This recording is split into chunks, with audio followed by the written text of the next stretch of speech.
Art Tip Tuesday. Let's talk about creative challenges. It's on my mind because my very favorite one of all is coming up, and that is Amanda Evanston's February Flowers. Because, well, flowers.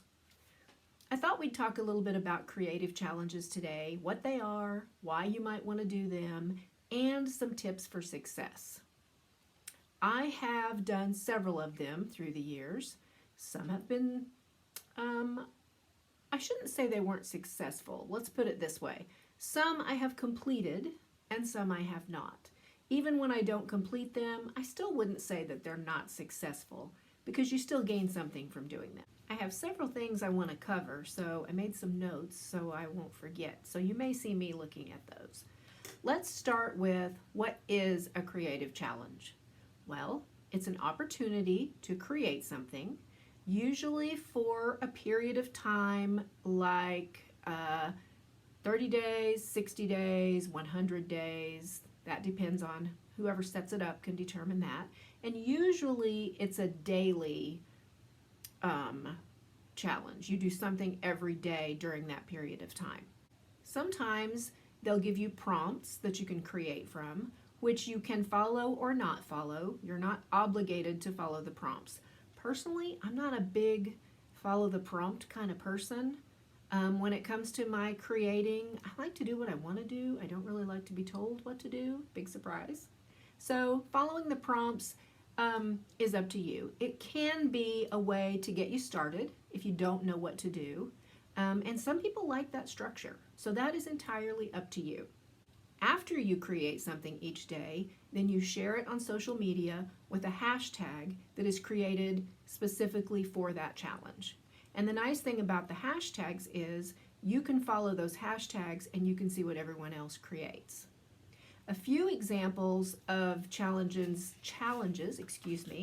that I have done are the February Flowers, which I've done for several years now. There's one called ICAD, or Index Card of the Day, which is a fun one. It lasts 60 days and you can do anything you want as long as it is on an index card or a piece of paper the size of an index card. The great thing about that is it's really small. It doesn't have to take you a lot of time. So that's a fun one. Another one that I have done, I did last year, a few days of it. I jumped in and then life happened and I couldn't finish it, was BIRDTOBER. And they gave you a different bird that you were to create, draw, paint, whatever, each day. And then there's the 100-Day Project, which a lot of people do. It's kind of wide open. You create your own project, but you're supposed to do something every day for 100 days. And I'm going to be honest here. I've started it, I think, 2 times for sure, maybe 3 times, and I've never been able to finish it. 100 days is just too long of a commitment for me to stick with when I feel like I'm obligated to do that thing every day for 100 days. So I've decided I won't try that one anymore. But I know a lot of people who absolutely love it. You can also create your own challenge. I've done that a couple of times because there was something I wanted to work on, so I just set it up for me and then invited other people to join in if they want to. One time, I think it was in 2019, I did it. 30 Faces 2019 was my hashtag. And because I wanted to work on faces, so I did a face a day for 30 days. I created the hashtag for me so that when I looked back, I could look at that hashtag and it would instantly bring up all the things that I created for that challenge. So the hashtag is for you to see what other people do, but it's also a way to keep track of your own creations. So why would you want to do one of these challenges? Well, there's a lot of reasons. First of all, it's a challenge. It's a way to give you an opportunity to maybe try something new or to push you out of your comfort zone a little bit, try a new technique, experiment a little bit. It's just a fun way to give you a little push. It's also a good way to form habits. Maybe you're needing something to help you get in the habit of creating every day. A challenge can be a good way to do that. It's also fun. it's just, I think it kind of lights a little spark, kind of gives you a new motivation or a new incentive to get going with something. And the other great thing about it is the community that can happen around those challenges. If you follow the hashtags and you look at what other people are doing, you comment on their posts, you support and encourage them, and they do the same for you, it's a great way to build community and maybe even make some new Insta friends. All right, so let's talk about some tips for success when you do a creative challenge. As I said before, I've done several through the years. Some of them I feel like were a great success. Others I struggled with for a variety of reasons, but I've learned a few things along the way. To start with, you want to think about, what is this challenge? Is it something you're really interested in? Enough to keep doing it for 30 days or 60 days or 100 days? The other thing you need to think about is, what's coming up in my life during the time that this challenge is happening? Obviously February flowers is the month of February. Some of them are more open-ended. The 100-day project, I'm not sure exactly when that one starts. ICAD runs through June and July usually. So think about what's happening in your life at that time. Are you traveling? Are you going to be on vacation in the summer? Is it through the holidays? What's happening? Are you going to be able to commit the time that you need to this project? You also, maybe this isn't the year for you to do it if you've got too many other things going on. Or it's okay if you don't complete it within that specified time. Maybe you're taking a 2-week vacation and you just can't do any creating during that time, but when you get back, you pick it up again, and so you do your 30 days, you just don't do them consecutively. So that's something to think about. The other thing is, how much time can you commit to it on a daily basis? And my biggest advice here is, whatever you decide to do, keep it simple. You're not trying to create a masterpiece every single day for 30 or 60 or however many days. You want something that is achievable, that isn't going to be too overwhelming, that you're still going to enjoy doing after you're 18 days into it. It's really fun the first week, and I'm telling you, after that, sometimes, it can get to be a challenge with your motivation as you get busy, and if you're like me, I like variety, and I have to be real careful what I choose because I get tired of doing the same thing over and over. So also something to think about. If you are traveling, maybe you can still make it work. Depending on what you choose, maybe you could pack a small traveling art kit to take with you and spend a few minutes a day. This doesn't have to be something you spend an hour on. You could spend 10 minutes, 15 minutes.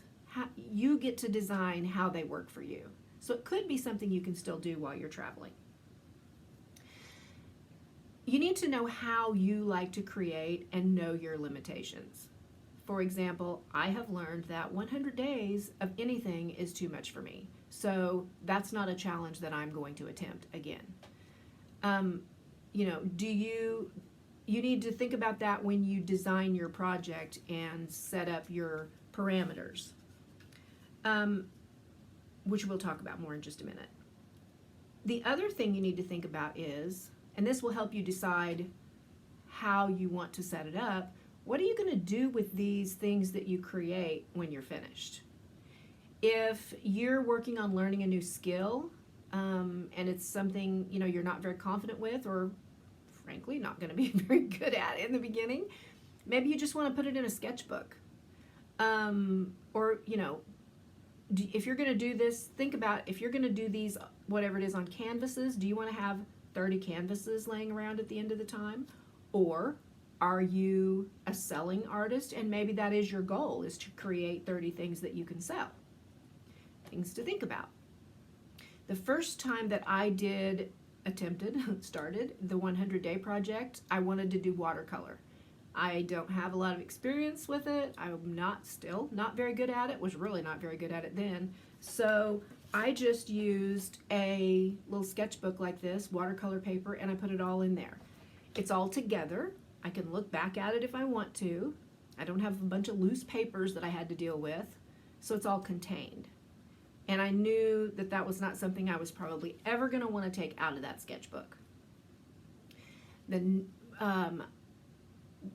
probably the first year that I did ICAD, the index card a day, I made little collages with quotes. I don't know if you can see that or not, on my index cards, and I loved them all, and I knew that I wanted to keep them and keep them together.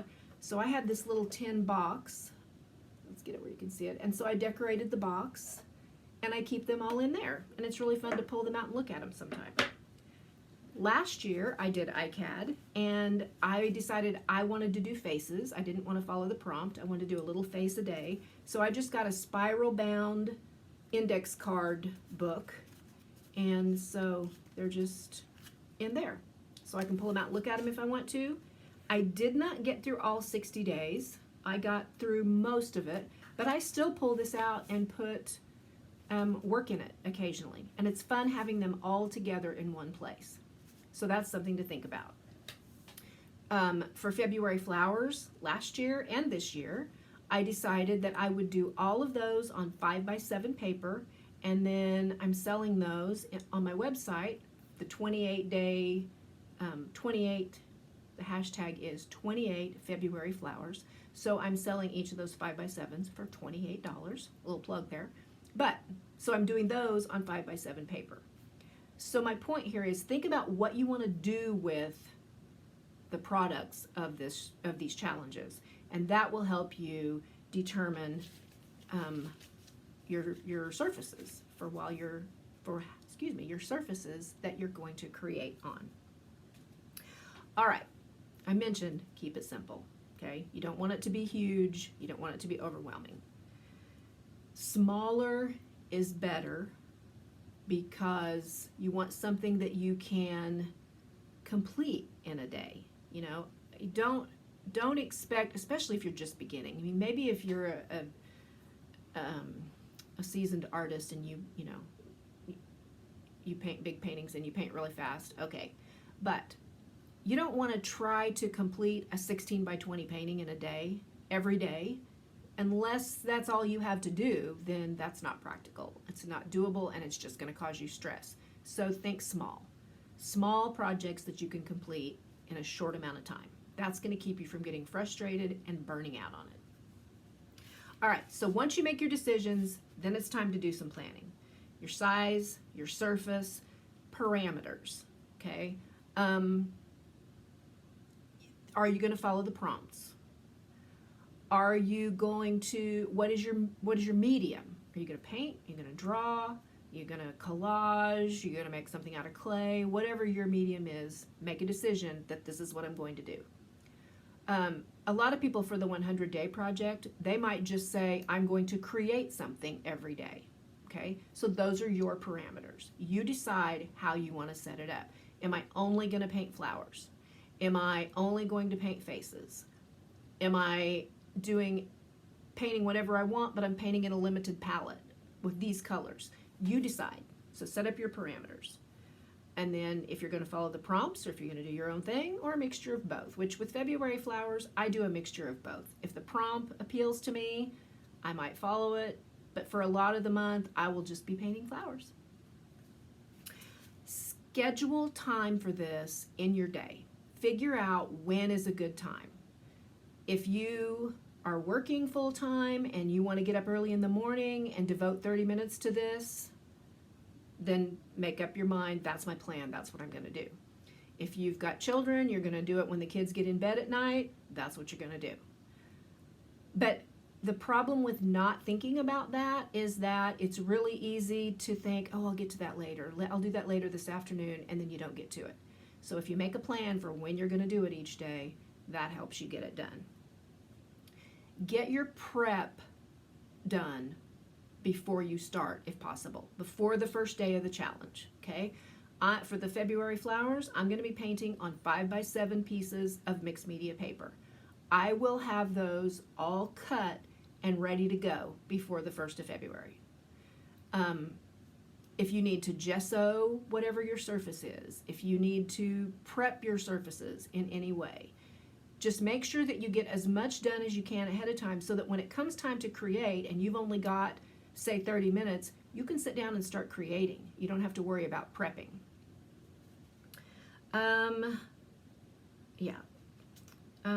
Here's another really helpful tip. Work ahead a little bit. If you have some extra time, do an extra one. That way, if there's a day you miss, you still have something you can share. To me, 30 days doesn't literally mean you have to create one every day for 30 consecutive days. It means you're creating 30 projects or pieces or whatever. So I've already done a couple of my little 5x7s because I had some extra time and I just was in the mood, so I got a couple of them done. And I will keep doing that. So then if something happens on a day in February and I don't have time to paint, I still have something I can share that day. And I still have my 30 at the end of the month. That takes some pressure off. So you don't feel like, oh my gosh, I have to get this done today. You know, it's 11 o'clock and it's time for bed, but I haven't done my thing for today and now I have to do it and I'm tired and I don't care. You want to avoid that. Last thing of all, and possibly the most important, give yourself some grace. Life happens. The idea of these challenges is that it's supposed to be fun and enjoyable. Don't beat yourself up if you miss a day. Don't sweat it. Go on to the next day or whatever. If you miss a week, pick it up and carry on. Excuse me, don't let yourself feel horrible and think, oh, I have to quit because I missed a day. You don't have to. If you need to change your plan, change your plan. Maybe your project was a little too ambitious when you started and you realize, you know, after you're a few days into it, this is not sustainable. I can't keep doing this. Make adjustments. Change your plan. The rules, and I use that term loosely, rules, are there to help you figure out what you want to do. There is no art challenge police that's going to come and say, you didn't follow the rules. So make it work for you. Be flexible. If you need more time, take more time. You know, I mentioned earlier, if you're on vacation for 2 weeks, extend your project, your creative challenge for 2 weeks. Just pick it up and carry it on. My iCAD this last year with my faces, I probably got 40 maybe of the 60 done, which for me is really good. I felt really good about that. I felt really good about that. But I'm still working in there. And at some point, this little book will be full and I'll have 60 faces in there. So I'm okay with that. And the other thing is, if it's not working for you, if it's causing you stress, if you're absolutely sick of it, it's okay to quit. I've started the 100-day project twice and I haven't finished it. That kind of long-term obligation just does not work for me. It kills the joy in creating. So why would I keep doing it if it's making me miserable and making me not want to create? So if you need to quit, quit. It's not, nobody's going to die if you don't finish your 30-day challenge or your 100-day challenge. Everything that you create during that time is one more thing than you had before you started. So look at it that way. And even if you don't finish it, even if you don't love everything you create, and you're probably not going to, and that's okay, you're still going to learn something from it. That's the way I always look at whether it's a painting that I don't like or whatever. Even if it doesn't turn out the way I wanted it to turn out, I still learn something from it. All right, that was a lot of information, and I feel like I've talked really fast, but I encourage you to give some creative challenges a try. There are a few more that I can think of, and I will list those in the description with the hashtags so that you can look them up. And I didn't say this before, but most of these are on Instagram. But you can look them up, or you can search different hashtags. You could probably Google creative challenges if you want to find something that's in your area of things that you like to create. So, if you have any questions, as always, let me know. Drop me a comment. If you have challenges that you have enjoyed doing or tips for success that I didn't mention, please feel free to share. Thanks for watching and happy creating.